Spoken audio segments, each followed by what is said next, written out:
This is a video with Michael Menduno. He's a longtime Subud member. He's currently the vice chair of Subud California. He's a professional diver, journalist, and I think that's about it. Michael, can you start by just telling us how you found and came into Subud? Oh, okay. I'd be happy to do that. So, I was in high school. Uh, One of the families, and I went to school with some kids whose family, Joe and Henrietta Coach, then Joe and Henrietta Coach, it later became Rohana. And so they had a number of children, Muftia, well, a bunch of kids, and we would hang out over there, etc. Yeah, and there's just something I noticed there was something about them that I couldn't quite put my finger on, some unexplainable quality. And anyway, in our and we go over there after school. Henrietta was there, we'd bake bread. It was a very loving, great vibes in the household, of course. And so I at some point found out that they belonged to this organization called Subud, which was in Chicago at the time. We were in the suburbs in Highland Park, and I decided to go down one night. So I went down, and at the time I was very much into macrobiotics, meditation, all that sort of stuff on the spiritual path. But I went down to Subud, and I remember that weekend I went down, and it created some conflict in me. I remember that weekend I came home and I was just, it like upset me. Like, what do you mean follow God's will? I am following God's will, aren't I? And so there was a conflict all weekend. I remember I got very upset. I hit my dog because I was stressed. And anyway, by the end of the weekend, I just felt there was this tension, and I just felt it broke. And I wanted to go back. So I did. And anyway, in a couple more times I went back, and I was sitting outside the latihan. So in Chicago, the way there's men's latihan at one end, women's at another, and you'd sit outside. So I sat right outside the men's room, and I was sitting there, and they're doing latihan, and I started feeling my body started vibrating, and there was a bathroom right there. So I went into the bathroom, and I just felt like all my cells were like throwing up. It was very unusual, just a really weird feeling, and I didn't know what was going on. And because I had only been to like maybe one or two talks, so it's so good. So I didn't really know what was going on. At some point, one of the men helpers, I think Emmanuel Xavier Ruha, came in and got me and took me into the men's latihan room, and I was there, and they were doing a latihan, and I felt like someone standing over me, and they said, "That's what you get when you play around with drugs." Wow, and this continued and then sort of settled out. And at the time, I wasn't doing drugs. I had done plenty of drugs, marijuana, and this was the hippie era. And so I don't know if I probably did, I don't know, a couple hundred LSD trips, that sort of thing. But at this point, I was on macrobiotics and fasting and not doing that. So anyway, so things sort of calmed down, and they were there, and we're sitting around, and they said, "So, what did you feel?" And I kind of described, and I said, "But I don't understand. Why did you guys say that to me?" And I think it was Mohammed Lakser said what? And it was like nobody said anything. There was nobody there. It was just an inner voice. So I think they tested, and I got open the next week or the week after or something like that. So very soon after, because yeah. So that was my opening experience. And how was Latihan after you were open? It was good. I mean, I and at the time there were very few young people. At 18, I was the youngest in the group. The next youngest was Emmanuel Xavieruja, and I think he was like in his 30s already. So, and that was pretty much endemic of early Subud, and then young people started coming in. So, yeah. What year was that? That would have been 1970. And the helpers at Mohammed Laksa who's now passed, with American Overseas Medical Aid Association. People might remember that. Lucian Sherwans, and Emmanuel Xavieruja. Those were the men helpers at the time. So, and then I became a helper. Actually, I think I became a helper within my first year, or maybe the second year, or something like that. Because the next year we went, later that year we went to see Bapak. So how was that experience? So I had kind of an experience with that. It was in Montreal. A bunch of us drove from Chicago to, an overnighter to Montreal. I think again, Lucian. I was with Lucian and those guys. And so Bapak was coming to the airport. So I was like, great. So we all went down to the airport.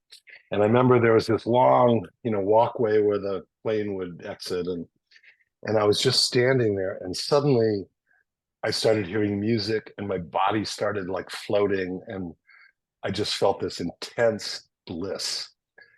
And there was Bapak, and Bapak's like slowly walked, and I didn't know what was happening. It was like my body disintegrated, and I was just a cloud of joy and bliss. And Bapak walked by and he turned to me and he looked at me, and my hand sort of went up, and he went, and I just had this intense feeling like at that moment, I would give my life or anything for this man. I would just lay down my life right there for this man, to follow him.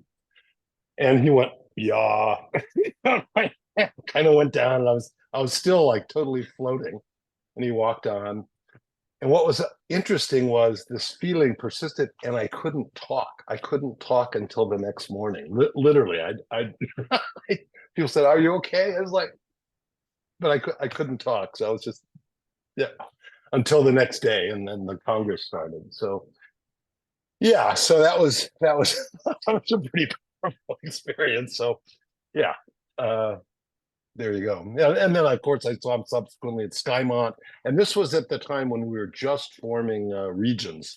Mas Prio had coming out, and I think we formed the Midwest. We had the first regional meeting in Indianapolis for the Midwest region, and they were doing that around the country. So anyway, yeah. And so you were at Skymont? I did. I went to. I think I was there twice, but definitely when the Bapak visit for Skymont. Again, a bunch of us drove and camped, and that was kind of an amazing experience. Yeah, went into a little crisis, but it was all good. And what was the crisis like? The latihan was so good that I think that we had some. It wasn't just one latihan. They did a couple latihans back to back for the men and for the women because there were so many people. And I think I just ended up doing like 3 or 4 latihans. I just wanted more. And at the end, it was like flew too high. The wings started melting. So, and I remember running into Harlan McWillis with his harp there, and I sat by him, and he sort of brought me down, in a good way, not, just kind of calmed it, because I was like, yeah. So anyway, yeah. So any other experiences that, any other congresses or anything that you went to? Well, over the years, I had a lot of experiences, and I used to hang out with my good buddy Mahmoud Kennedy. And as you know, Mahmoud, if you're around Mahmoud, you're going to have some experiences for sure. So one of the experiences, just when you asked, the one that came to me, was a favorite of mine. So it was a Ramadan. I got opened in Chicago. I came out to California to go to college, grad school in Palo Alto. So I was in the Palo Alto group, and that's where I met Mahmoud. And it was a Ramadan. I'm not sure when, but we were at the Subud house doing Latihan and staying up. We'd stay up at night, do the and the like. And so I remember we got up, and suddenly the room filled with light, and I felt like there was a presence there, and the presence said to me, "Whatever you want, whatever you ask for is yours. Is a gift." Like, and it was like a credit, and it kind of in my mind, it was like an open credit card. It's like, whatever you want, just ask, and it should be yours. And it was like I was in this blissful state, and I knew it. And I searched, and there was like nothing I wanted. It was like everything was perfect. I was in bliss. And then And I think that thing asked me again, "Are you sure?" It's just like, just your will be done. And then so anyway, and then at the end of that, we kind of did some stuff, and I received, like, you could only really ever attain that state when there's nothing you wanted. Like if you had desire, you couldn't be in that. You'd never get that gift, right? Though I often kind of humorously kick myself for not. Oh my God, I could have. There's so many things I could have asked for, but anyway, so that just comes to mind as something. Yeah. Pretty neat experience. Yeah, yeah, it really was. So, like, kind of this kind of God's little joke. Oh God. So yeah. So, any other experiences that you recall? Ah, well, that's a good one. I remember spending time with Mahmoud, testing about life on all the different planets, like the creatures that live on Venus and Mars, and that was kind of wild. I still have memories of that. I mean, who knows if any of that's true, but it was certainly a good experience. And angels too. We were talking about this the other night at Latihan, like, and I think this came out of a Ramadan, but like sensing angels, like when they're around. And so I know we did testing and stuff around that. And there was some period where, and it was mostly during Ramadan, where you could, I felt like I could, like, there's an angel here now. It just came, like that. I don't know. Oh God, it's funny. Yeah. So I've had a number of experiences over the years of different. Well, and one other, a fun one. Is this okay just to do these random ones? So this one is a little different. So I was in Chicago I was going to school. Uh, I had a kind of an unusual school because I dropped out of high school. I ended up going back to college for 2 years and then getting accepted to graduate school at the end of my sophomore year. So I never finished my high school diploma, never finished an undergraduate degree, but I got accepted to Stanford Graduate School. One of my professors at University of Illinois had been a professor at Stanford, and they were looking for people like me who were good in math. My sophomore year, I took all the junior and senior level math classes and aced them all. So he was talking about this new program in the engineering school called Engineering Economic Systems. So sort of a quantitative analytical way, tools to look at big problems of economics and engineering. Anyway, so this was exciting, and I wrote letters on this, and I felt at the time it was certainly a Subud miracle. And so and I had no money. I was pretty broke. My family didn't have any money, but I got accepted with a scholarship to Stanford Graduate School at the end of my sophomore year. I was like, so at the time we had 2 kids, I was married, loaded up the train. We were going to take a train across the country. My wife at the time was Margaret Menduno, Margaret Pevick. And so we're going to stop at Lawrence Pevick, her brother's house in Denver, on the way out to Northern California. So we take the train out. It was pretty stressful because the kid was screaming the whole, it was crazy. But we get the Lawrences, and great. So that night I go to sleep, and there's Bapak sitting there in a chair. And he goes, "Where are you going?" And I said, "Oh, Bapak, I'm going to engineering school. I'm going to school." And he goes, "In what?" "Engineering." And he looked at me and he started laughing. And he goes, "Engineering?" I go, "What, Bapak, what?" And he goes, No, you're no engineering. You're not." It's like, what? Yeah, what? And so I think I ended up running after him. Like, "No, Bapak, what? Don't tell me." So I woke up, and it was, it was like a buzzkill for sure. It's like, here I am going to Stanford, and Bapak's like, "Yeah, engineering, yeah." Like, no, what am I supposed to? What's my true? Anyway, it turned out that he was right. I'm really not an engineer. I'm more an artist, a geeky artist than I'm an engineer. And in fact, I went to engineering school for the first year, and I liked it, but I just thought they were very inelegant in the way they use math. And so I ended up switching to the math department in pure math, because it fit my sensibilities better. So I got involved in algebraic topology and the long and the short of it, I got a master's in engineering, a master's in math, and I was in the PhD math program, but then decided to go a different direction, and so never finished. So that was kind of a fun. What do you mean no engineering? So yeah, I like that. But you still got a degree in engineering? Well, it was paid, I was on the way there for to start the semester. I wasn't going to go and go, yeah, I've changed my mind. I mean, I had student housing and the whole thing. So of course I went through and finished my degree. I went through enough to get my degree finished. So, and then switched to math. So, yeah. How did the math work turn out for you? Good. I mean, I still to this day love math. It just fit.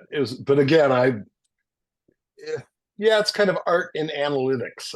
I guess it's kind of my nature. I have a left brain and right brain both. I kind of like both. I'm creative, but I'm also analytical. So yeah, so it kind of worked. One other experience. Is this what the purpose of it? I have one other that comes to mind now. So becoming a Muslim.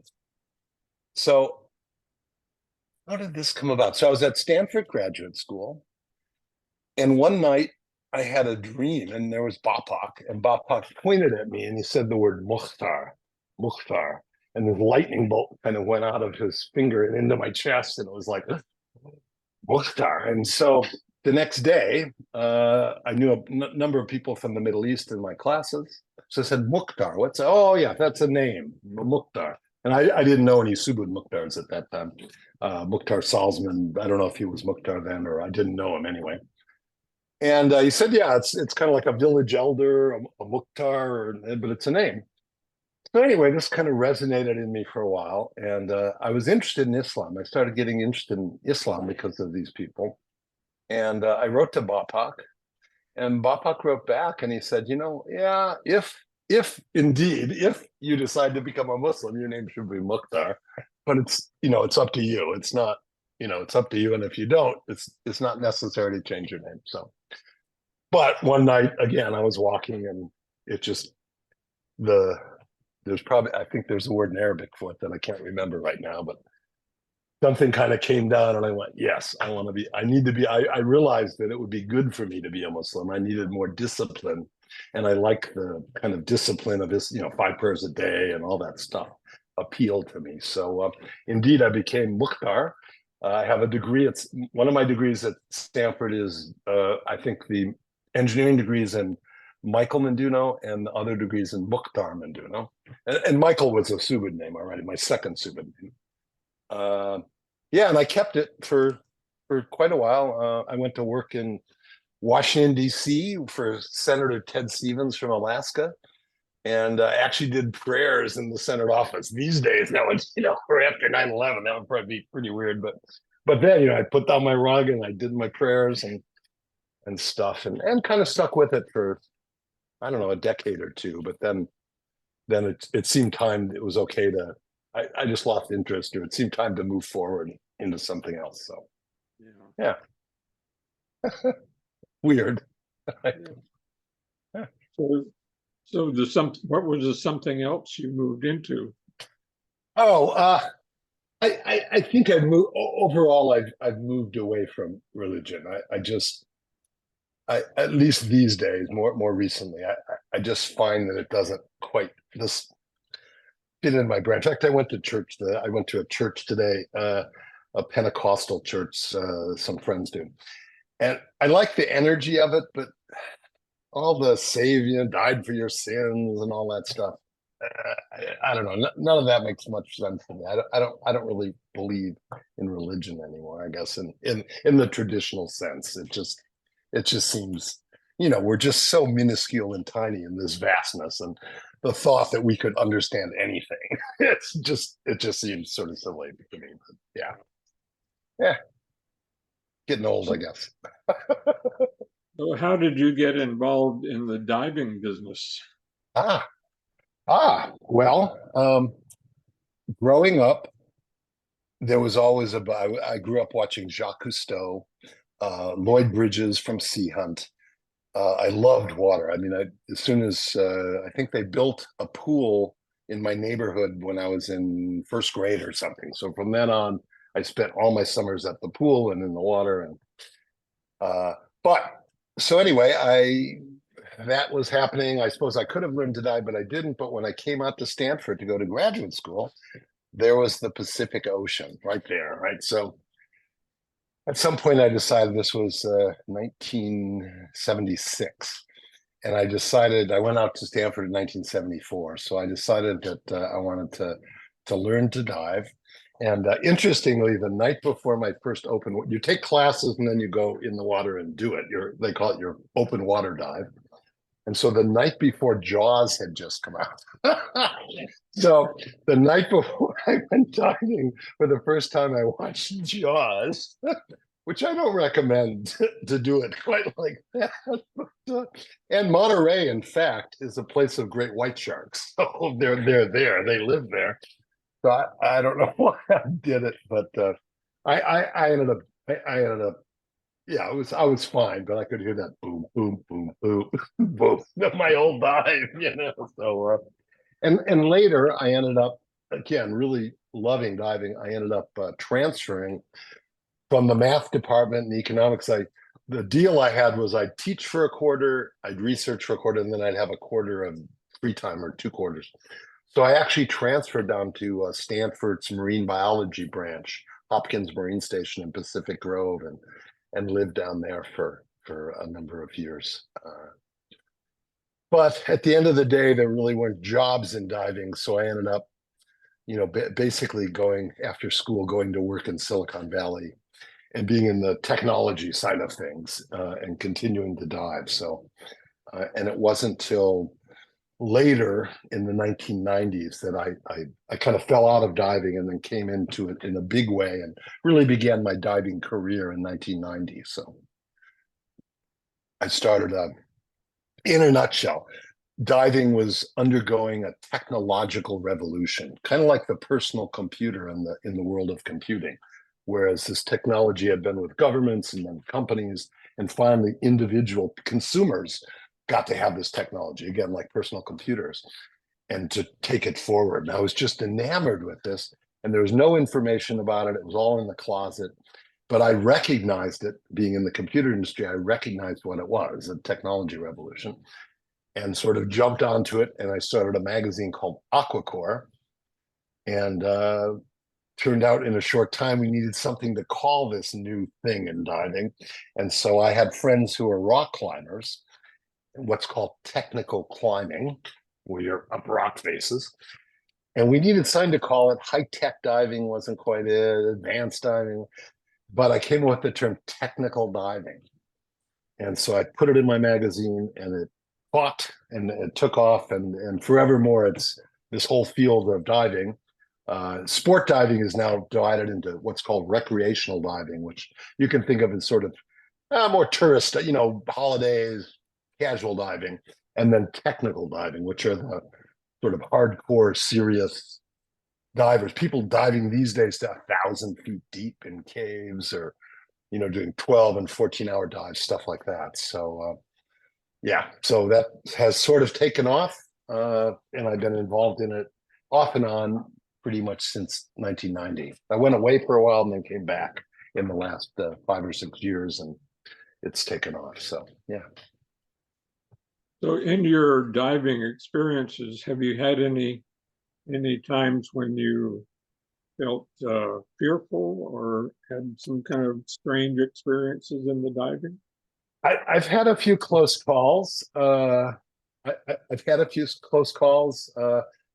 They never really shook me to my core, but definitely got my attention, and the like. And I always felt it was a calling, that somehow my true work or something, that this just was given. It was a gift. I felt it's been like a gift. I feel very a gratitude. But yeah, I can't think of, well, without getting too specific, I have definitely had some close call incidents where you make a mistake, you make a decision that wasn't very good, and then what happens usually in accidents, I think this is probably true in areas other than underwater, there's a trigger, and then that starts a cascade of events that you can lose control of and then die. And so I've had a few where I had an experience where I ran out of gas. I was 100 feet deep and I had no gas. That got my attention, very much so. I had a partner there who had gas, so we buddy breathed up. But it was just some bad, poor decision making on my part that led to that. Uh, I've been deep in a cave riding an underwater scooter and hit the mud to where it went from 100-foot visibility to zero visibility. Like I couldn't see the light putting it in my face. I couldn't see it, and tangled in the line, and on a short time frame, having to we have to go. It's time, and had to kind of calmly remember my instructor saying there will come a day when it'll be so black that you won't be able to see. It's like, yep, I'm there. This is the day. And so, I kind of got myself out of it and emerged from this cloud of muck. And there was my dive partner just floating on his scooter going, you okay? Yeah, I am. So, yeah. Yes. Well, I'm glad you survived. Yeah, me too. Me too. Yeah. And the fact is, though, the kind of tech diving is not that safe. People on the end, we still have safety issues with some of the new technology that has got a higher fatality rate. So as a community, we work on that hard because it's not safe. I mean, we're not doing it for work. We're not doing it like the military for a mission. It's for fun. So it has to be safe. You have to do it safely. That's, it's a requirement. Otherwise, no fun. No fun to get hurt. Yeah. So, any other things you would like to talk about? I don't know if I have any other questions. Well, I'm excited to be back involved and all, and working with Solfiati. So happy about that, and yeah, putting together our team, and just in the beginning throes of that. So I'm excited. Yeah. So, how did that come about?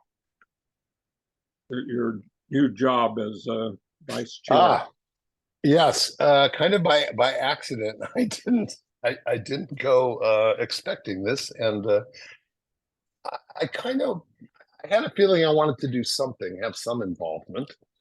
And so I had a number of people ask me if I would be willing to test, and I said no, no, no.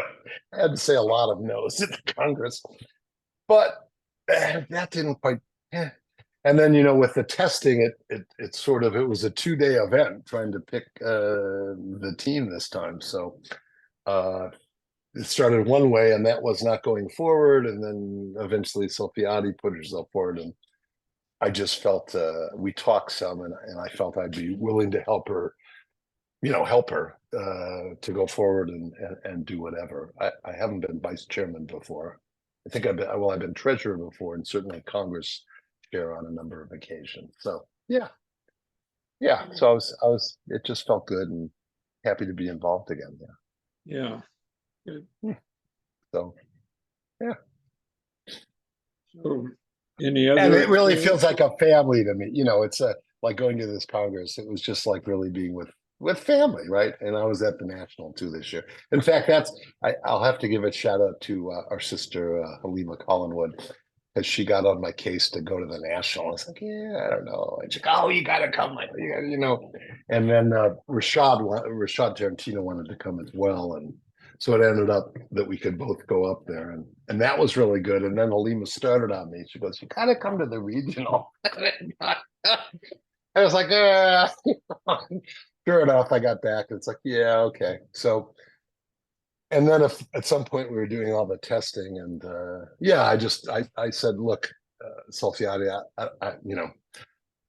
I'm willing to help you. So if I'm not sure I can commit to 2 years, but I'm at least willing to help you get going, and maybe the first year. And so she said, well, I could live with that. So I said, okay, I'll test. And then I tested, and it was, pretty good. So yeah. So I don't want this part of it. This is not a good part to have in the tape, but Okay. yeah. but yeah, I'm trying to think of some happy question to end it on. But no, I am happy. I'm happy and grateful, and happy to be doing this and involved with my brothers and sisters. So it feels good to me. Okay. Yeah.